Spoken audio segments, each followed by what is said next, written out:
noticed that it was this 268 number, and it instantly, triggered in my mind this story that I had just read. And you've probably heard the story too. In fact, we've been talking a lot recently about the One Ring scam. Well, now the Federal Trade Commission believes that scam is growing. Now, just in case you don't know, here's how it works. Your cell phone rings once, then hangs up, prompting the missed call message to pop up on your screen. What you find is that many people, if they miss a call, their instant instinct is to return the call, just hit redial. They don't even necessarily look at the number.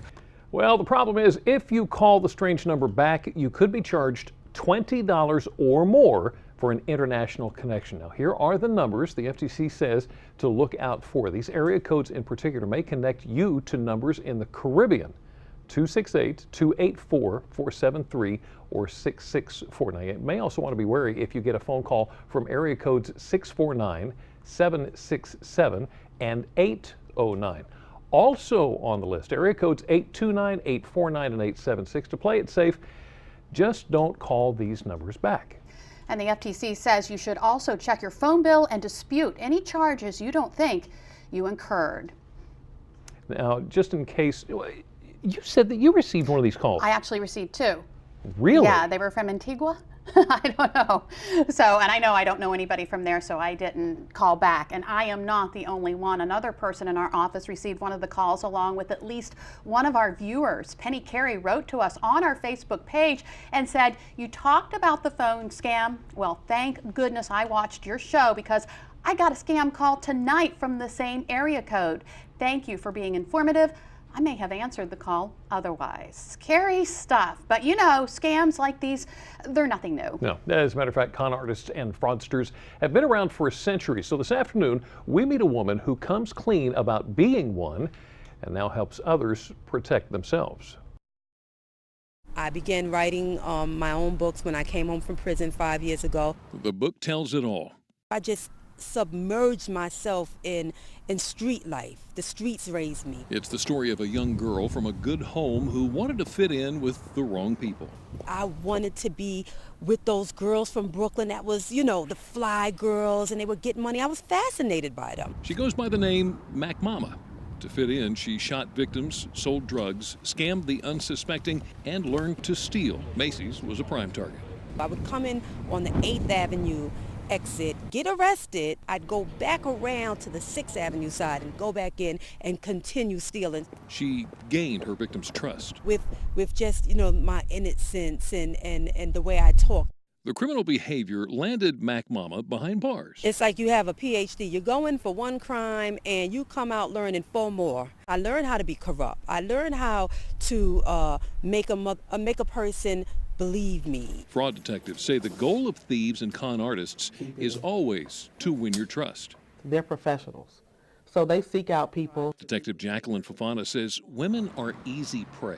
Once they see that you're vulnerable, then that's when they take advantage of you. The top scams? Rogue door-to-door contractors. If they claim work for a big discount, watch out. Affinity fraud uses one friend to get other friends to invest in something. And also watch out for twisted text prizes. Thieves are just trolling for your personal information. So remember, con artists are master manipulators. They use your greed, your emotion, and your desperation. Women get involved because of sometimes drug use. Sometimes it's because they have children and they have to care for them. Both women say you can protect yourself. Here's how. First, don't be afraid to ask questions. Don't allow the con artist to make you feel guilty. Ask for offers in writing. Ask for a meeting with your accountant or attorney. Request references. Never act immediately. Protect your property. Protect yourself. Despite being informed, you can still be a target. But following these tips can lower your risk of becoming the next victim. Now, since leaving the life of crime, Mac Mama is now a published author, singer, and mentor to young girls. What a turnaround. And yeah. Jimmy, you mentioned a couple of those scams, but there are so many more. Be careful with miracle health cures. Government officials say these scams promote some sort of cure for anything from cancer to obesity. For a high price, you can receive that cure, which will more than likely not do anything for you. There are also psychic scams. Perpetrators will usually promise to tell you your future in return for money. They'll often use bad or negative warnings to get people to hear their fortune. Career opportunity scams rely on victims paying a fee for a conference, training, or class that will give them a new job. Well, many of the perpetrators will set up a fake recruiting agency in order to seem real. And there are also internet matrix scams that use advertisements to lure victims with the promise of gifts if enough people sign up. Many never see those gifts. Well, many scammers are turning to the internet. And that's right. As a matter of fact, according to the World Economic Forum, people in the U.S. were the target of 23% of global internet attacks just last year. Staying safe is often as easy as staying educated. Your phone, your email, even your Facebook can all be the target of scammers. Here are some of the newest scams you should be aware of. First, apps that aren't familiar. Be careful downloading and using apps you don't know about, as they can be used to steal your information. Be sure to do your research before using any app. Next is the remote access scam. People will contact you claiming to work for Microsoft and ask to connect to your computer to fix a virus. From there, they can take card information or even install an actual virus. And tech experts think cloud storage systems may be the next target for scammers or hackers. The World Economic Forum believes intensifying cyber attacks will be a defining global business issue for 2014. Now, perhaps you think that you've been a victim of scam. Go to DelmarvaLife.com. You can click on the show tab for a list of organizations that can help you out. And unfortunately, thieves target our jewelry and other precious items. So still ahead on Delmarva Life, it's hard to put a dollar figure on something as precious as your grandmother's diamond engagement ring or the diamond necklace your husband gave you when you first got married.